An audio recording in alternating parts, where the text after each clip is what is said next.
आज का विज्ञान ये मानता है कि जो स्मृतियां हैं वो मस्तिष्क में रहती हैं। बहुत भोले हैं बेचारे ये। आज का जो वैज्ञानिक समाज है बहुत भोला है, बच्चे जैसा है। अभी से पता भी नहीं है, यही नहीं पता है कि स्मृतियां रहती कहाँ हैं। इस संसार में स्मृति के अलावा और कुछ है भी नहीं। स्मृति है तो जीवन है, स्मृति नहीं तो समापन हो गया जीवन का। स्मृति ही समस्या है और स्मृति में ही समाधान है। बात केवल सकारात्मक और नकारात्मक की है कि स्मृति सकारात्मक है कि नकारात्मक। और जो चीज़ याद नहीं है, स्मरण में आपके नहीं है, वो आपके शरीर में क्रिया भी नहीं करेगी। क्रिया वही करेगी जो आपके स्मरण में होगा।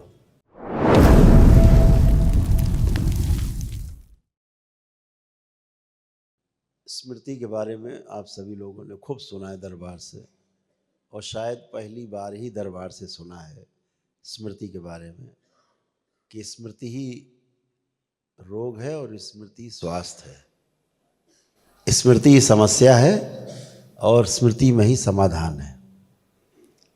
बात केवल सकारात्मक और नकारात्मक की है कि स्मृति सकारात्मक है कि नकारात्मक है।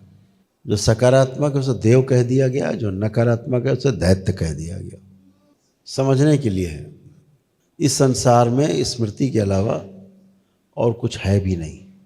स्मृति है तो जीवन है, स्मृति नहीं तो समापन हो गया जीवन का, कुछ भी नहीं है। आपकी फ़ोन में जो स्मृति है, अगर उसे डिलीट कर दिया जाए सारी स्मृतियाँ, तो आपका फ़ोन केवल एक डिब्बा बन जाएगा, कुछ नहीं बचा। यही स्थूल जगत में भी है, सूक्ष्म में भी है, स्थूल में भी है। जैसे फ़ोन है, फ़ोन में बहुत सारी स्मृतियाँ फ़ोन में नहीं होती। आप जो ऐप डाउनलोड करते हो ना, उसमें होती, क्लाउड में होती है। जब उसे आप ऑन करते हो तो जुड़ जाते हो आप ऊपर। अगर उस ऐप को डिलीट कर दिया जाए तो फिर आप कुछ नहीं देख सकते उसके द्वारा। ऐसे ही मानो जीवन में भी स्मृतियाँ होती हैं, उन्हें डिलीट करने के बाद कुछ भी याद नहीं रहता। और जो चीज़ याद नहीं है, स्मरण में आपके नहीं है, वो आपके शरीर में क्रिया भी नहीं करेगी। क्रिया वही करेगी जो आपके स्मरण में होगा। वही चीज़ आपके शरीर में, मन पर काम करेगी। अगर आपके स्मरण में ही नहीं है, जैसे किसी देश आप नहीं गए हैं कभी, तो आपके स्मरण में नहीं है, स्मृति में नहीं है। आपने कभी उस देश का नाम भी नहीं सुना। ऐसे तो 200-250 देश हैं दुनिया में, तो आपके पास कोई स्मृति नहीं वहाँ की, कुछ भी नहीं आएगा वहाँ के बारे में। जिस मोहल्ले में कभी आप नहीं गए, कभी नाम नहीं सुना, अगर आपको बताया जाए तो कोई स्मृति नहीं, आपको कोई रिएक्शन नहीं आएगा, अच्छा बुरा, अगर कोई बताए भी तो। ऐसे ही जो स्मृतियाँ हैं वो हमारे शरीर में नहीं रहती हैं। इसको ध्यान से समझना है आप सबको।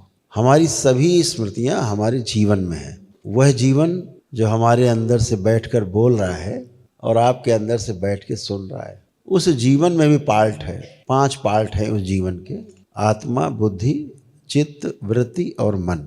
ये जो स्मृति हैं ये चित्त वाले भाग में रहती हैं। जो चित्त के भाग में रहती हैं, चित्त में रहती हैं, चित्त अर्थात आपका कारण शरीर, बीज के रूप में रहती है। जैसे घर में तमाम सामान पड़ा है एक कोठरी में, आपको याद नहीं है, और अचानक से किसी ने कोई वस्तु का नाम लिया, वो आपके कोठरी में है, आपके तुरंत दिमाग में आएगा ओ हाँ है। तो ऐसे तो चित्त में वो स्मृतियाँ रहती हैं। हम कोई भी काम करते हैं सूचना के रूप में, किताब पढ़ें, बातें सुने किसी की, किसी से बातें करें, कोई हम किताब लिखें, गणित लगाएं, फार्मूले याद करें, ध्यान साधना करें, उसके जो अनुभव आते हैं आपको, जीवन को भी जो अनुभव हो रहे हैं जीवन में, वो सब आपके चित्त में ही संग्रहित होते हैं और कोई स्थान नहीं है। आज का विज्ञान ये मानता है कि जो स्मृतियाँ हैं वो मस्तिष्क में रहती हैं। बहुत भोले हैं बेचारे ये। आज का जो वैज्ञानिक समाज है बहुत भोला है, बच्चे जैसा है। अभी से पता भी नहीं है, यही नहीं पता है कि स्मृतियाँ रहती कहाँ हैं। फिर भी स्मृतियों को हटाने का, नष्ट करने का, कम करने का, ज़्यादा करने का, भुलाने का दावा करता रहता है। अभी तो यही नहीं पता कहाँ पर है स्मृति, कहाँ है, रहती कहाँ है। तो स्मृतियाँ सारी चित्त में रहती हैं। आपके जीवन में चाहे आपने सीखा हो, पढ़ा हो, चाहे अपने जीवन में आपने अनुभव किया हो, उस अनुभव की स्मृतियाँ भी आपके चित्त में ही रहती हैं। चित्त माने, पुनः से ध्यान रख लेना, चित्त माने आपका कारण शरीर। जैसे ये स्थूल शरीर, फिर सूक्ष्म शरीर, फिर कारण शरीर।